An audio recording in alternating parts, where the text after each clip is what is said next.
We're back at the table with this week's Line Opinion panelists. We've already talked about the political divide at the Roundhouse this year during the session that led to many proposals stalling in committee before they reached the floor for a vote. A big one was a bill that would have required third grade students be held back if they can't read proficiently.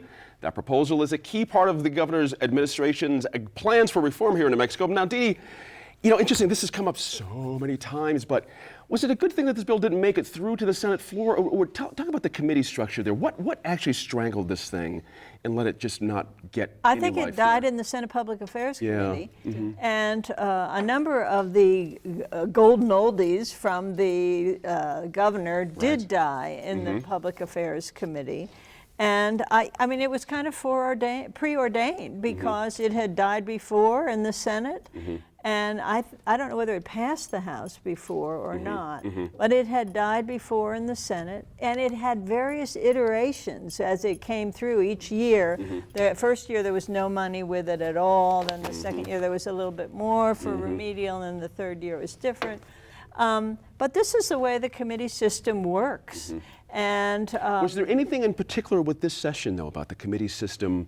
Maybe not necessarily with this bill, but in the overall. Well, there were more complaints about the committee system, and more attempts to blast bills out of the committees on the part of the Republicans who wanted the things that were on the governor's agenda and that passed the House to come directly to the floor in the Senate.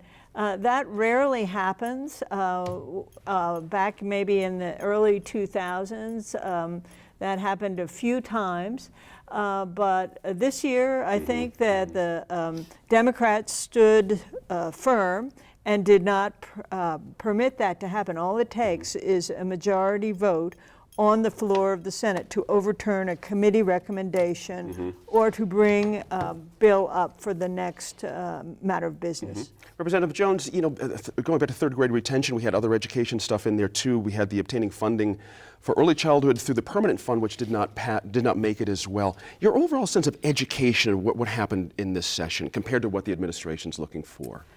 Well, I would say it's very frustrating. I mean, I think it's just silly to buy into headlines. Legislature don't want children to read. Okay. Please. Yeah. That's just not true. It's just not true. So it is that the structure of the bills, and one of the questions I always ask when I read this bill is, third grade, what happened to first grade? Right. Because I actually think our focus on reading needs to be in kindergarten and first grade. But I understand that there's a point at which you have to say, wait a minute, we are failing and we cannot fail these children. One of the contentions on this bill were all of the exemptions. And so it really affected, by the time they finished, even in the committee, I'm not sure it's really what the governor was hoping for because it just focused on so few. Right. And I brought up the permanent fund. Interesting how, not the mechanics of how it went down, but the fact that even we could have a debate about it. Yeah. But here what Representative Jones is saying, you can't have one without the other, it seems to me. If you can talk about third and first and second grade reading, you need some more money to help these kids to... That's the duplicity of this whole thing, right? I mean, the governor uses polls to justify putting a lot of these really divisive bills on the table, but the polling in support of investing from the permanent fund in early childhood runs in 70-80% statewide. You never hear that. She's opposed to it. This is actually a bipartisan issue. There are a few Democrats who actually have been the problem. They're the ones who really haven't let it happen. So it's a very, I'm glad there's some bipartisanship. I'm unhappy that it's on this bill. Right. This is a great example of what's wrong with our education policy and the lack of leadership. You can't wait till kids are failing in the third grade when you're sitting on the second or third largest permanent fund, not just the country, but on earth, some people argue. This is a massive fund, over $16 billion, to say we can't take a percentage and listen to what every, from Nobel laureate economists to neuroscientists say, this is where the money should go. 2% of our state budget goes in early childhood. 2%. 50%, close to 50% goes into K-12, which is probably needed, but to say that those 140,000 kids, 0 to 5, aren't worth another $100 million in a $6 billion budget when we know it works. Sure. I think all of these guys have some explaining to do. And if you're going to rely on polls, the public overwhelmingly supports this. Right. I'm going to hold you on that one. Sorry, I know we could stick on that one. It's a good one. Ethics was another big one this year. One of our three tiers here in New Mexico we're trying to get our arms around. Some things did not pass. You know, it's interesting. You know, This was but not the a public good was session looking for something on this sunshine. issue, wouldn't you think? Yes, Yeah. overwhelming popular support. Again, poll was taken of business leaders toward the end of the session, and 80% of them were in favor of transparency measures. 89% of them, I think, said that ethics is a major issue in our legislature. And of course, we saw that with the resignation of Senator Phil Griego.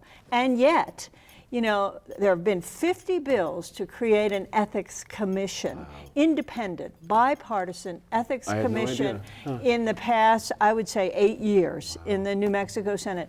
None of them ever sees the light of day because the leadership is opposed, Interesting. frankly. What do you make of that in the ethics thing in the overall, but also for the transparency bill to make it also the ethics commission? Yeah, I That think didn't the make whole it thing either.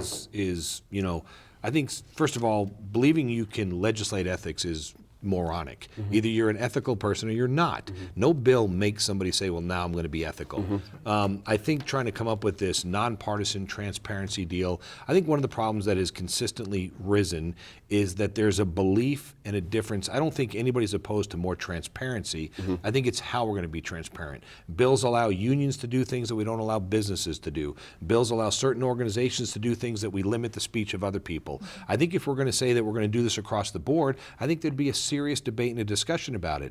But I think it's disingenuous for people to say, well, the ethics deal is bad because, or good, because people are ignoring it. I think what you would see if you look at the commissions and bills that have been introduced, they're always slanted. They're always helping somebody or taking somebody to a disadvantage. And I think at the end of the day, that's the thing that's got to stop. And I think as we look at these issues, you know, you look at all these issues, you know, I think there are complex problems with simple solutions. You know, the education problem, Michael Sanchez thinks people at third grade that can't read should be passed. The governor says third grade's the place to stop.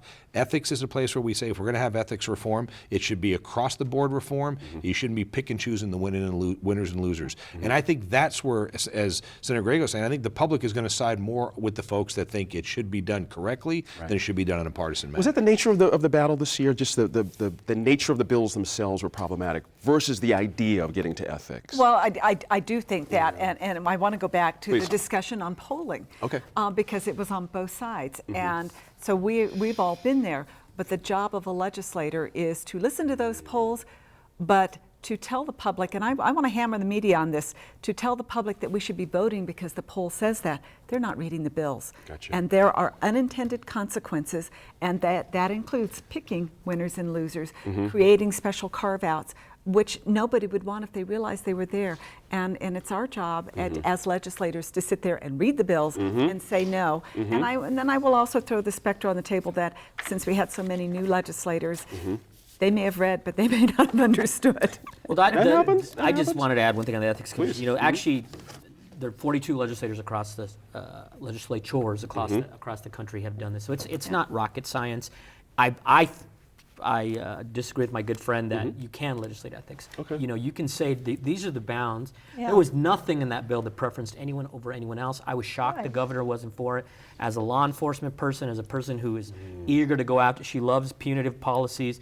I was disappointed, and I have been. Actually, the representative and I, when we were together, worked on some transparency bills. This should not be a partisan issue.